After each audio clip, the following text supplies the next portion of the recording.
Good afternoon, everyone. Thank you very much for coming today to the third in our Vital program. And we're going to be spending the next 40 minutes with the beautiful Cliona Flood, who's one of our lecturers here in psychology. And Cliona is a doctoral candidate at the moment in Lancaster University. And she's going to share with us today some of her work on how to to make life a little more interactive in the classroom, online, as well as in situ. So before we go on, I just want to introduce Jane Buggle, who is the librarian here in IDT. Yeah, she's been very, very gracious to welcome all of the series enter her jurisdiction, which is great. Also, Therese Moylan is here, who is the chair of Teaching and Learning, and she's very welcome. I have the vouchers, okay? This is the voucher lady. Yeah. Most important job here at the She's the voucher lady. Absolutely. Absolutely. So I wanted to ask, would you guys mind if Cliona, I can't even speak today, I'm so excited and nervous. If Cliona were to take off her mask while she's doing a presentation. You would object. If anybody objects, I'll be happy to keep it on. Please, if anybody has Well, I'm even taking any mine queries. off now then. Yeah, so, sorry, I didn't introduce myself. My name is Rebecca Roper. I'm the head of teaching and learning here in IDT, and it's been just my pleasure to welcome a number of speakers, and I'm very excited about today's talk. So, without further ado, may I welcome Ms. Cliona Flood. Thank you very much, Thank Rebecca. you. Thank you so much, Rebecca. That was a lovely introduction, and you're all very welcome. And it's lovely to see students as well, because my research is really about students and their engagement with presentation technologies and the images that we use in presentation technologies, so that we can teach you. So that's what it's all about. So just a little bit about me. My background is I'm an Open University graduate, and I graduated with psychology many years ago, and then I went on to DCU and I did work in organisational psychology there. And then I was working here in the administration department, and I jumped the fence into academia, which was quite unusual at the time. And I've been teaching on the undergraduate programme in psychology and also on the postgrad in cyber psychology. So what makes me tick? Why do I want to spend probably 6 years of my life doing a PhD on teaching and learning? Well, I'm really interested in how we teach, and this seems to be the teacher's side of the room, and how you learn, because that's really important. And because I'm working in Lancaster University, the programme is about technology, so it's technology enhanced learning. Very, very appropriate at the moment with COVID and how we've all been zoomed into an online world. So the PhD studies is looking at all of these things, looking at PowerPoint presentations, looking at and other types of digital technologies that we use in teaching. It's not all about PowerPoint, but for the purpose of the presentation, we'd probably be talking more or less about PowerPoint. And the research area is in how images can be used in presentation technologies to teach threshold concepts and critical thinking. And I'll explain all about threshold concepts as we go along. So today what we're going to look at is we're going to look at how we teach, how we learn, how we engage in discipline-specific concepts, because every single one of you has a discipline-specific concept. If it's psychology, it will be very different to film, it will be different to business, but all of those are very specific. How we learn to think critically, and we'll look at some of the research that has been done in the area, and this is going to be fairly light on the research. I have loads of it if anybody's interested, absolutely loads, but I'm not going to give you too much on the background of it. So, and then we're going to look at a possible model that can be used in class. Okay, so that's really for the teachers, but also for the students as well. So we were thinking of a theme as to how we could use this space today. And originally, because it's the 11th of November, I was thinking we would look at Armistice Day, because the 11th of November happens to be my father's birthday. And although he's no longer with us, we always still remember it as a family. And there was also kind of a little quirk in our family that you couldn't talk about Christmas or Santa Claus until after Papa's birthday. So we can talk about Christmas after today in class. So, but we thought like that maybe war wasn't a really good topic to think about. So what we decided, Rebecca and myself decided we would look at the topic of maybe conservation, of the ethics around, all of the ethics around recycling, and we came up with the topic of upcycling. So that's kind of in line with the COP conference that's going on in Glasgow at the moment. So what I'd like you to do is get out your phones, and I'm going to introduce you to a Padlet, and we're going to do a little bit of work on the Padlet. So if you take a photograph of that, that should actually bring you to a Padlet.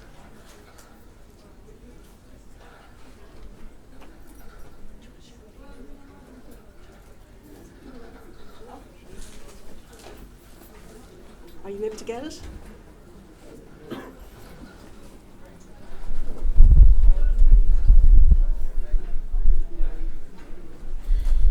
Do you need an app to, No, you should be able to get it.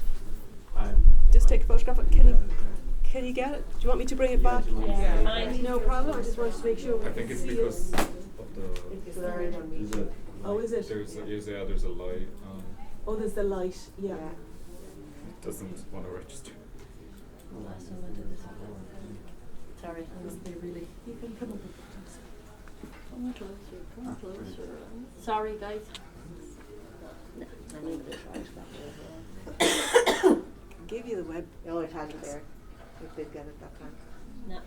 Rebecca and myself did test this out. It's might only work on iPhone. Yeah, I'm feeling. No. Oh, Yeah. I can just copy the link and send it to you. And the new Yeah.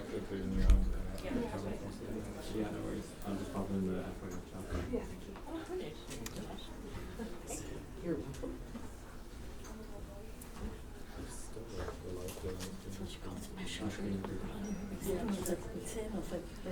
Okay. Were you able to get in? Just yet. Yeah. Brilliant. Give me one more second.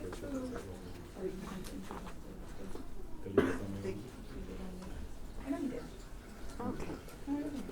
Oh, WhatsApp isn't working this morning. I'll just send it to you individually. Thank you. So I want you to engage with Padlet. Padlet is something that I use quite a lot in my classes. People are already there. And basically for teaching and learning, it's a really useful tool to get people engaged, actively engaged, because PowerPoint can be a little bit of a snooze tool as well. You just want to, you'll sit back and relax.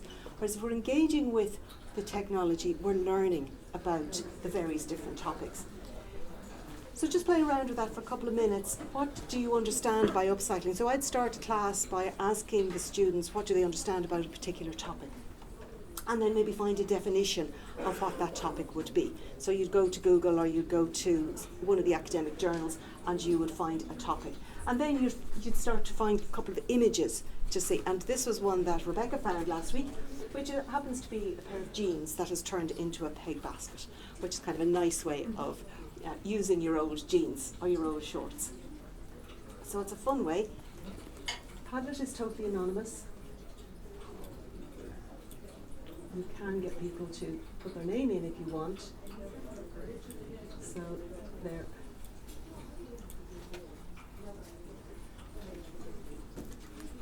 And the idea is to get people engaged, but also to have a conversation around the topic. And that conversation is really important. So we would go through the first three columns, and then we would have an input on whatever the topic was. So in this case it would be upcycling, and then you'd find another image, maybe another paper, or you'd find some more information and you can add it to it. So that's basically it.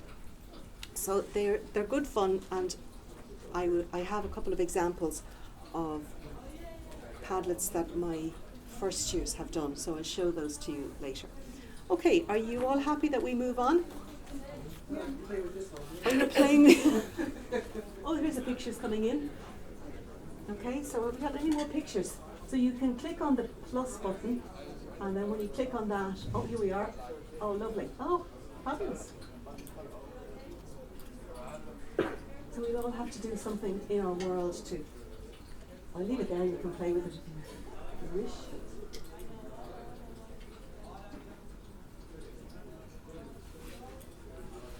Okay. So that's a nice little tool that we can use in class, or that you can use as students as well when you're studying. So we got the theme of upcycling. We spent a couple of minutes playing with it on the Padlet and then posting the different under the different headings. Remember, the posts are always anonymous unless you enable names to come through. So they're good fun. So why use images to teach? Why use images to learn? Well, they can be fun. They definitely can be fun. There's a lot of fun that we can get out of them.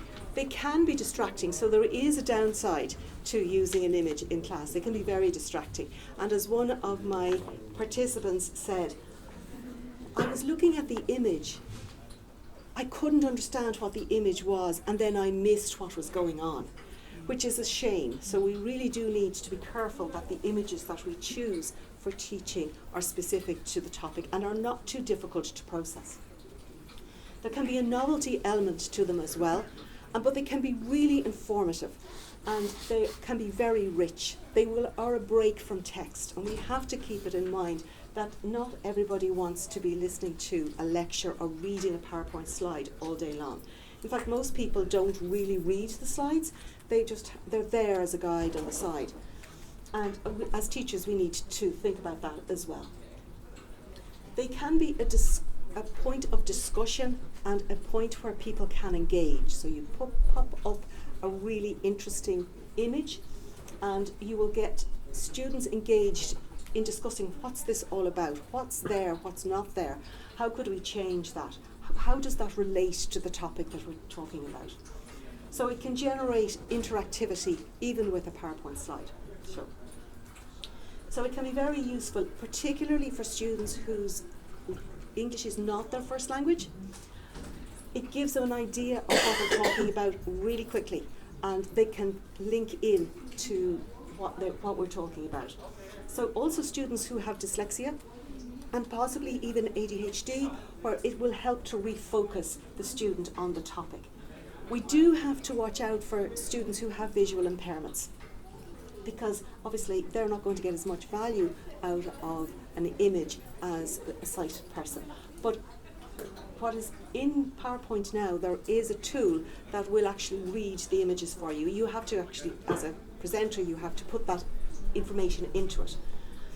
They can be really useful at illustrating points, and what they do is they're using multiple modalities, and that's what modalities is a really psychological word, where you're looking at using sight, you're using sound, you're using audio, you're mixing all of these modalities, and in mixing modalities we're helping students to learn a little bit quicker and a little bit better. So why aren't they used more than they are? If they engage students, if they help us teach, if it helps students to learn, if it helps to draw attention to our topic and to help students relax and become more comfortable with the topics that we're teaching them, why aren't we using them a little bit more? So just let's look at where they are used. And they're very much used in children's books. From the time a child is really small, you will see that they will have lots of images in their not their textbooks, but in their storybooks.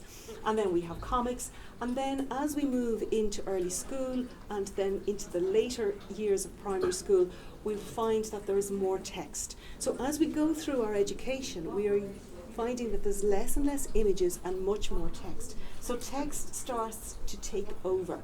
And as language increases and as our ability to read increases, text starts to take over.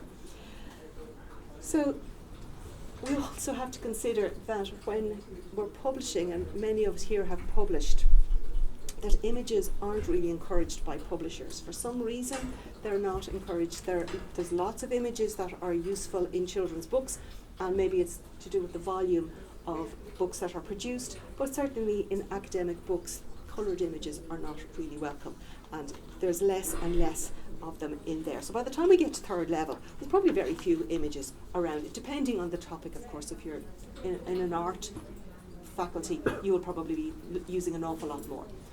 So some of the background research that I came across is that we are now extraordinarily dependent for our learning and for our teaching on technology, especially in the last couple of months. And digital software is a fact of life in our face-to-face classes and in our online classes. So many of us are teaching in blended environments, and we are teaching one day online, one day offline, or a blended way.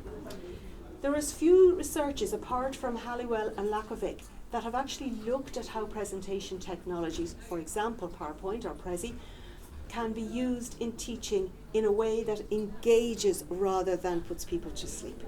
Because sometimes a PowerPoint presentation can just put you to sleep.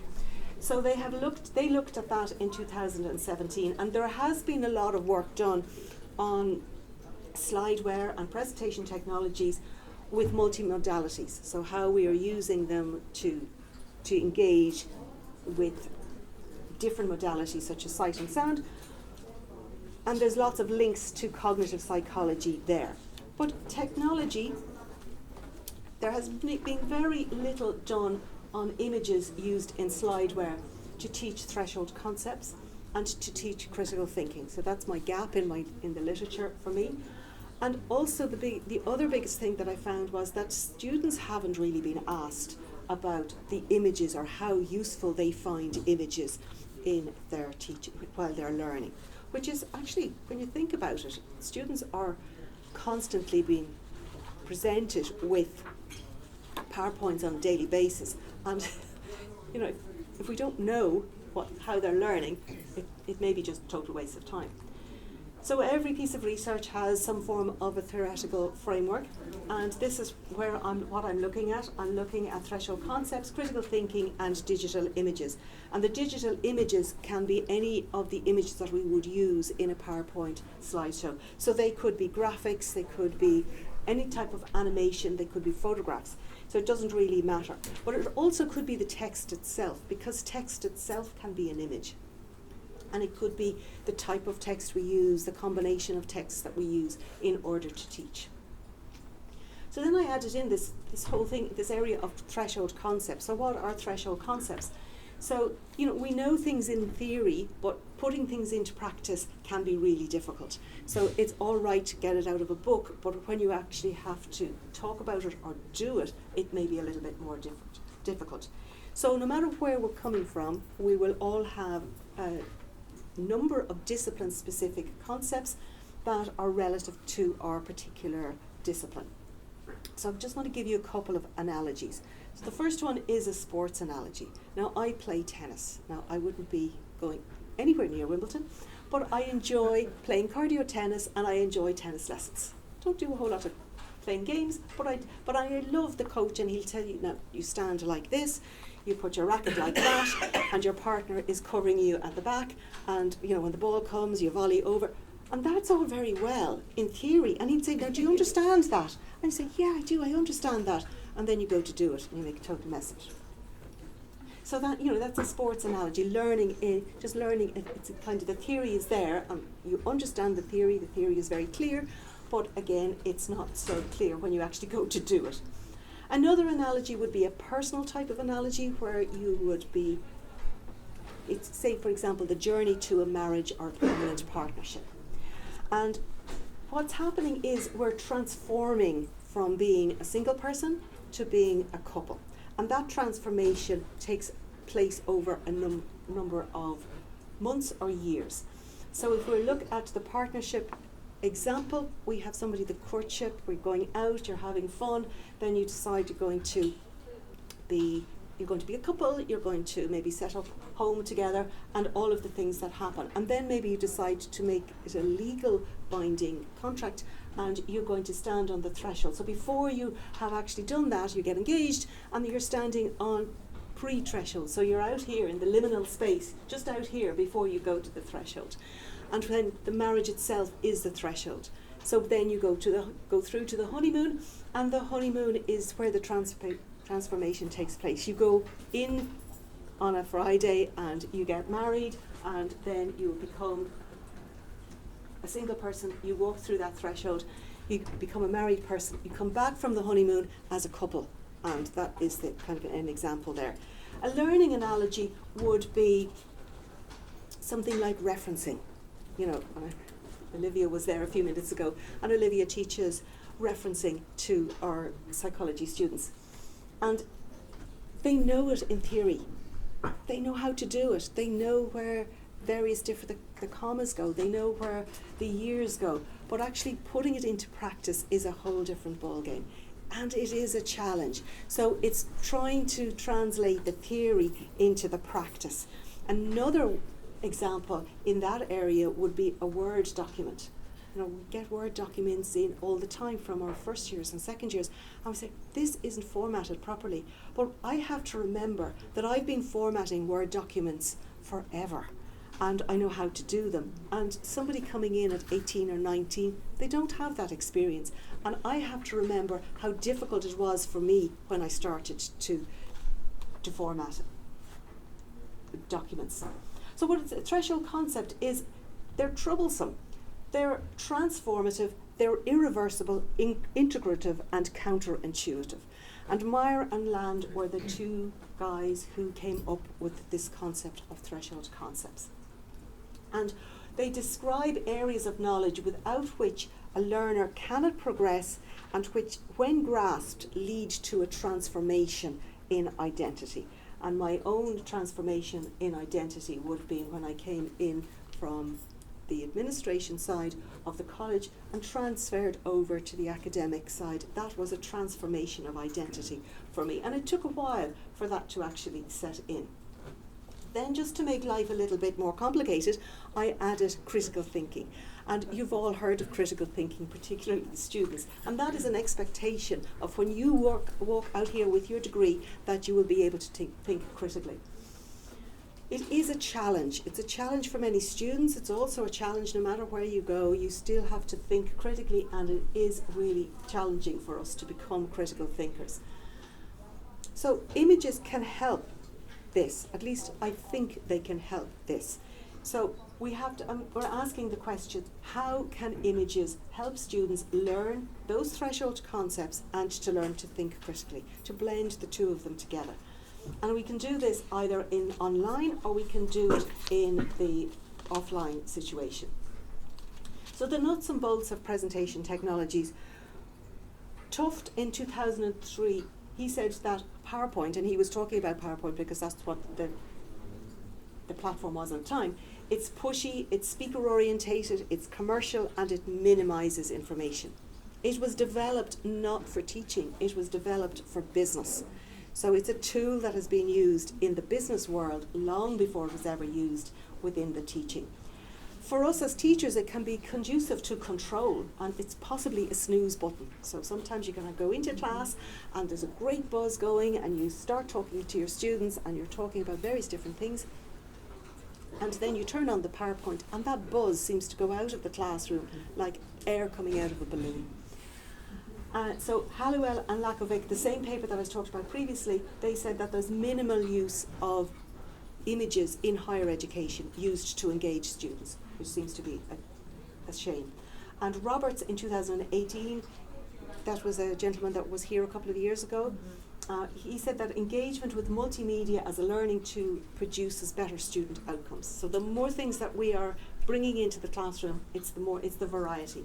So there's lots of links to engagement, to learning, and the uses of images in class. So there's other things that we need to consider. We need to consider digital literacy, and this is mainly background information, but we need to look at the levels of digital literacy that our students have. And not just the students, but also the lecturers, because we've all had to up our game on literacy, digital literacy, in the last couple of years. And we really, the impact has been quite extraordinary. So the digital gap can be evident, and that digital gap between what you can do and what you can't do can be evident. for the first time this year, I haven't had students ask me, how do I upload a document? They were able to do that the very first day at induction. So there's been a huge shift in the skills of the average first year coming into class. When we talk about visual literacy, we can, according to Mitchell, it's something that can be taught and learnt. It's like learning to read an image. We've been doing it from the time we were very small, but now we can do it in an educational environment. So educators should therefore commit themselves towards education that stimulates students' visual learning and thinking strategies. And in many ways, to be visual literate in this world is really important. It is the literacy of this particular century. This is the infographic method that Natasha Lakovic has suggested that we use as a teaching tool. And if you, as students, know that that's the tool that we're using, you can link into it. So she calls it the inquiry graphic method. And she looks at the learning objectives that are set out for every class. And she would ask you, she would have an image, she would ask you to list what you see in that image. It could be something very simple, or it could be something that's not there at all, that you will actually see in it, or not see what could be in it. She will ask, what is it like to be in that situation? And that situation may be problematic, or it may be quite a happy situation. And why is it like that? So she's generating questions all the time, the what, why, where questions, not the closed questions. Why was it made? Where was it made? If an image was made in a different part of the world, it will be different, the interpretation will be different than an image that is made in this part of the world. Ask the questions, what is and what if? So all these questions need to be asked. And who views it? Where is it being viewed? And why is it being viewed? So this is a model that is being used to explore that. So it's about probing questions. It's about trying to find new ways of exploring things. So this is just a couple of examples of what my first years have done. The first Padlet is the concept that I'm teaching at the moment to the first years. Now this is not the current first years, this is last year's first years. And the concept was conformity and obedience. And basically I got them to, before we did any input, we looked at your understanding of obedience, find a definition of obedience and conformity, then find an image that represents that, and then talk about that image. Like what is it about that little girl? There, this image, I love this image here, the little girl with her peplum skirt and her very individualistic style of dress. And she obviously wants to be in with the gang of the guys that are sitting on the steps, and the next day she comes looking exactly like them.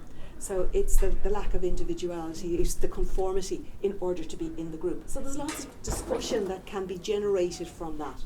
And then find another image, and then we moved on. The next part was find an image after the input, and the input in this case was Milgram's study on obedience. And then add to the text. So what we're combining here is we're combining text and we're combining image as well.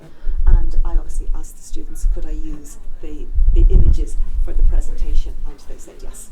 So this is one I did this year for the history of psychology. Now the history of psychology wouldn't be the most riveting of topics, and I wanted people to engage, so I was able to use it in a very large class. We have 72 students in our first year group this year, and this was online. So I needed a tool that was going to engage them and going to engage groups so that they could actually compare what they have seen. So I was able to look at the different definitions they were able to find about the different eras of psychology, and they were able to talk to each other about that. They were finding images. It was mainly a text-based Padlet. It wasn't necessarily to do with images, but they were encouraged to put in images where they could. And I obviously asked them to could I use it, and they said yes. So thank you for listening, and you've been a pleasure to talk to. And this is Natasha, she's my supervisor, and she will be zooming in next week to talk about the intervention which I will be putting into place for my PhD, because I've interviewed students and I've interviewed lecturers, and now we're going to, with the findings from that, we're going to put an intervention into place, And then from that intervention, we're going to assess whether the intervention has been successful or not, to see if we can use these techniques in our teaching and in our learning. So I'm happy to take questions, and I'm happy if anybody wants to a little bit of support in using images in class. You know where I live, up and upstairs. So the next week's workshop is going to be run by Natasha, and we're organising that. So That's online, isn't it? That it's, one is online. it will be online and Yeah, also in person. Online Yeah. and live, yeah. Online and Live. yeah. Streamed Yeah. here, Yeah. and people can People can watch it from wherever. Yeah. Can I go back one question, Cliona? You mentioned that text can be images. Is it like that last one where people take screenshots of certain things? Is that Yes. when you say that, or is there something else? Text can be images. The text itself, you could have maybe a slogan, or you could have a saying. It could Oh, be yeah. as an image. You put it into a slide point, into a slide show as an image. And or it could be the text itself. The text, when you're talking about graphic design, you're talking about the design of the actual text itself. So we can consider that too. So would you consider when people highlight or bold or underline, is that considered an image, a text image? Yeah, it would be. Yeah. Because it draws attention. I have broadened it out Yeah. not to include that, as well as pictures and graphs, to broaden it out. I was going to ask the students, actually, because you're talking about threshold concepts. If you don't mind to take it off,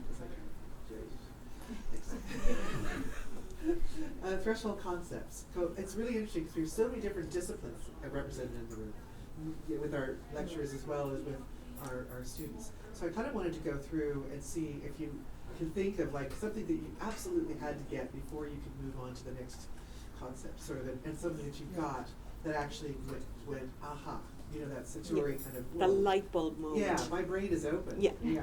Yeah. So, does anyone want to contribute? I mean, film guys as well, please. You know. I'm a psychology student, but for definitely, you know, like things like the basics of like statistics and how that is like what the kind of inference of, like, you know, if you do a small study, how that can be inferred into a population, because then, you know, we read these things and it's like, oh, 1/3 of adults, or even today we were doing an anxiety lab with Cliona, and it's 1/3 of adults will, like, you know, experience like an anxiety diagnosis in their life, and it's, but how is that 1/3? So you have to, like, in your head, you know that they didn't interview however many billion people, so I'm trying to figure that out when I, you know, I'm not a very mathsy person, and that was definitely, like, you really have to get that, like, from the get-go in first year, which really helped, like, you know, they were very helpful with that, all the lecturers and everyone, you know, you kind of have to, because that's such a core part of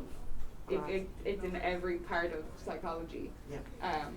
And then it helps you, you know, if you're reading like an article, or like then it leads into politics and things, and it's like, oh well, 36% of people think this, and you know, so it's But it's 36% of 1,000 people. Yeah, exactly. Yeah, so and you have it's to know not that. actually. So how can we get an image that suits that? That so you get that immediately. And so that you can visualize it as well, because it's all well and good Yeah. saying this percentage, but if you know, say if you say a quarter of something, you know, I don't know, I think of like pizza, you know. Yeah, Like, exactly. So trying to think of that, you know, even just like little how to or like, you know, you say a room of however many people, but it's hard to visualize what does 100 people look like. I think that's really strange that you've discussed that, because I passed a truck this morning after I walk, and it was a Greyhound bin truck, Yeah, yeah.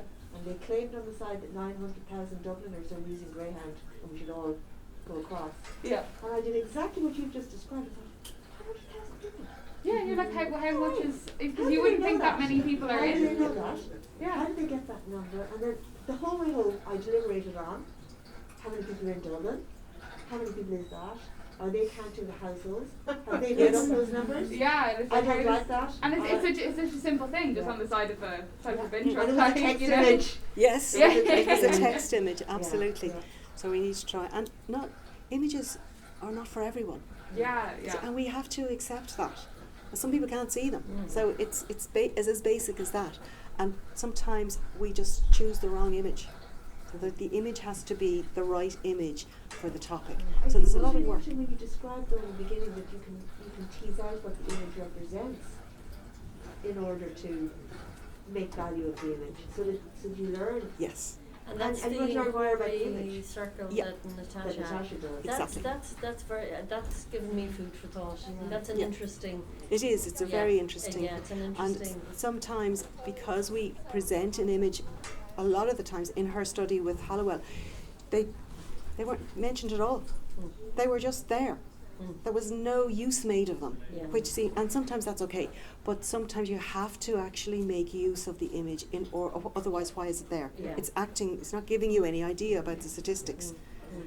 But I think that's lovely at the beginning of the class that you had an image like that and you're showing how this class is going to be, you know. Yeah. So Yeah. you're setting out the expectation as well, Mm. you know, and Yeah. breaking it down in that way. You're persuading people with an image. You're bringing them into a mind frame, a frame of mind, or a mindset that is reinforced. Mm. So if you have something that's dissonant, if a dissonant image, it can be quite jarring, I think, to students because it's hard to see. You have to be very careful. You may want to disconnect. Yeah, you want one. Yeah, absolutely.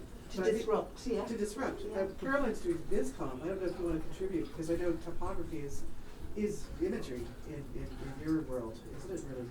Yeah, like we have a lot of sort of like base rules we learned first year about kind of the best way to communicate, or like even just readability is a simple thing, like kind of no more than 8 or 12 like lines per like set, and then basic rules of like letting and kerning, and then it gets into math, it's just no fun. And not to mix the fonts and different families, and it gets very complicated. Yeah. And it's really interesting, but it is complicated. And because it looks so simple, we don't realise the complexity of what's going on behind the scenes. So that's good. Can I take advantage? This is like focus group, guys. Can I take advantage of you guys and ask just about your experience of the digital online learning and like my observation with some classes is that students are slow to engage online. It's a much more. My online classes are more passive than my face-to-face. And part of that for me is I lose all that non-verbal communication, which is such an important part of what we do when we're together. And so you're constantly thinking about. I mean, Padlet is a wonderful tool for that. But what's your experience and what has it been like? I mean, and what's your observations? I think it definitely goes back then to like, you know, if you're sitting in a room with people, to like, you know, even like to ask like, oh, does anyone, like Rebecca being like, oh, does anyone want to speak up? And then it's until someone around you, you're kind of waiting for someone to kind of cop up and do it. But if it's online, you don't feel a responsibility to do that.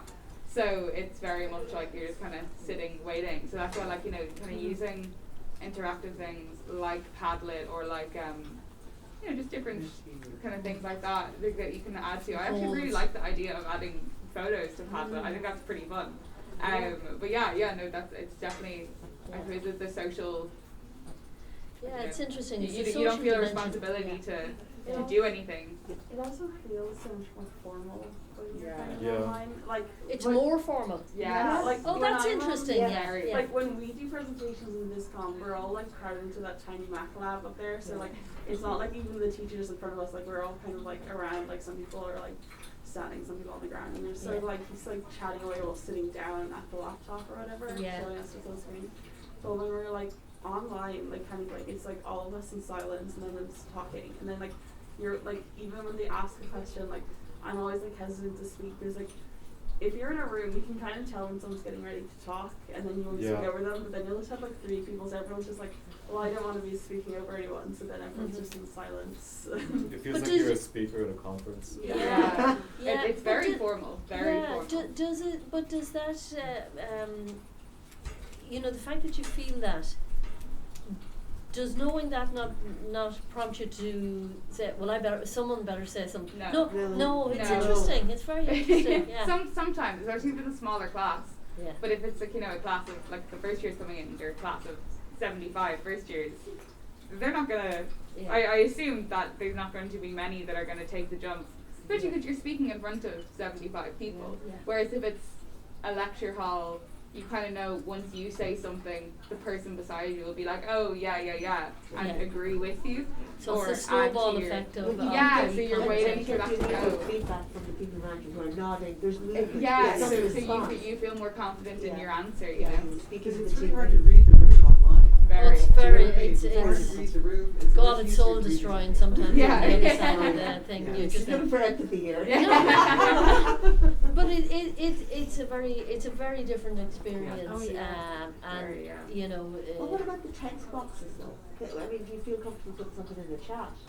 I think it's like the culture in which, like, cause I've been in like calls with like different people where like they use the text feature all the time. But like we use in our one, like we only use the text feature. Like if someone's having a problem, like their mic or someone's not hearing them. Yeah, it It's depends on the challenging to manage the text and the talk and everything else And as if well. they're when you're screen there. sharing, they just don't see Yeah, it. it would be difficult for Yeah. lecturers more so because you're Well, kind of well, also, if you're sitting at home on a phone-sized screen, you're not going to see the text box at all. Exactly. Yeah, that's it. That's Mm. a challenge. Yeah. It's that's- weird because I've actually had the exact opposite effect. I found that I'm only in second year, but and maybe this is just because I really like my course and I like IADT as a whole. But last year when I was in first year, I felt with the online because I wasn't making eye contact or anything like that. I got a bit nervous. I felt my confidence grew and I actually became more outspoken online more than anything. Maybe just because it felt like a conference call or just because I was in my room by myself and it was just a voice in my ears, you know, and I could just say all these opinions. And in the on-person seminars now, I'm the exact same, which is weird because I would have thought, oh my gosh, I'm going to go on campus, I'm going to retract again, but it's like, no, I'm actually, it's weird. It was a blessing in disguise, I feel, like That's the really whole interesting. online That's thing. very interesting. And I talked to my friends in my course about this, and they were like, I feel the exact same way. But it's weird. I wouldn't go back to online classes Yeah. fully just because yeah, I don't know. I So, can't so explain it, really but what it you're definitely proposing is a 6-month online, get the confidence up. Then I get into It's and I weird, think yeah. that's weird. Maybe because like Sophie and I were like Yeah, started college we're in both person, third year. so like Yeah. So Oh, I see. we had a few Started months. online. Yeah. Yeah, so we had like a few months on like in person, and then you moved online, and then it kind of flip flopped for a Yeah, while. yeah. So I suppose that it was especially because like I'm sure like even the teachers might agree, like when we first went online for the last couple of months of like when the pandemic first happened, like it was a in bit March. haphazard. Yeah. Like we had our like scheduling so bad, and I felt so bad for lecturers because when we were doing like 1-to-1 tutorials, sometimes they were going on to 9 p.m. at night because they just couldn't like schedule correctly and stuff. So it was just go on all day, like, and they like would skip their lunches to try to get them over with. Like it was rough. Yeah. Well, on that note, if I could just add, Sorry, we are we'll going to be jump back. doing focus groups on that very subject. Yeah. Thank you so much Yeah. for bringing that up, and I would love it if you guys could participate in that. Yeah. And if you would like to, please come over. I try to do all of you, so I can find you. No, it's really this You kind can block her, of. you know that. yeah, we'll block the WhatsApp number. So I had a question for Cliona actually. So why do you think it is that publishers actively discourage the use of images in higher education texts? I know the answer to Okay. that. I do. Cost, is it? It's a couple of things. It's the production of images is expensive. I Yeah. worked in publishing for a couple of years. The copyright and the Yeah. associated licensing. So there's a huge cost of production behind imagery. And if you look at children's book, it's often original work. It's Yeah. illustrators where they've cleared all of that out through the. So as you go up the ranks and as you're trying to get imagery for particular, this is why art books. You know the beautiful art books that you will use or that are here in the library are so expensive. Yeah. So it's largely an economic factor. It's significantly an economic factor. And there's then I would also say. Jane is here. No, it's not Jane. I'm not a bit worried about Jane. I think as you progress as well, there's disciplined snobbery around. You know, it can't really be Oh yeah. a kind of a really academic piece if it's just You're a not picture. writing big words. You know, Yeah, you know, it. That's my personal take on it. Sorry, which is always slightly subversive, I'm but I glad do. to know that I she's think it's looking very for that valid. there. But I do think there's an element within disciplines have very, very rigid parameters about what, you know, if you're getting to what they call the 5-star journals. Yep. Well, my God, picture in one of them, but you get up the yard, you know, there wouldn't be a chance in hell of a picture going into it. So but it's mainly production. Yeah, and the cost of, yeah. and the sorry, you see the purchase figures for those kind of specialist books then are the market is small, so it's not as if you can distribute the cost across across a mass run, Audience. you know, a mass audience run. 900,000 people in Dublin. Well, it's interesting. Well, it's interesting to me now because a lot of material is going digital now. Yeah. So there is, books are not as widely purchased anymore, particularly by our generation. So. You don't know what you're missing, lads. Oh, I love books, but.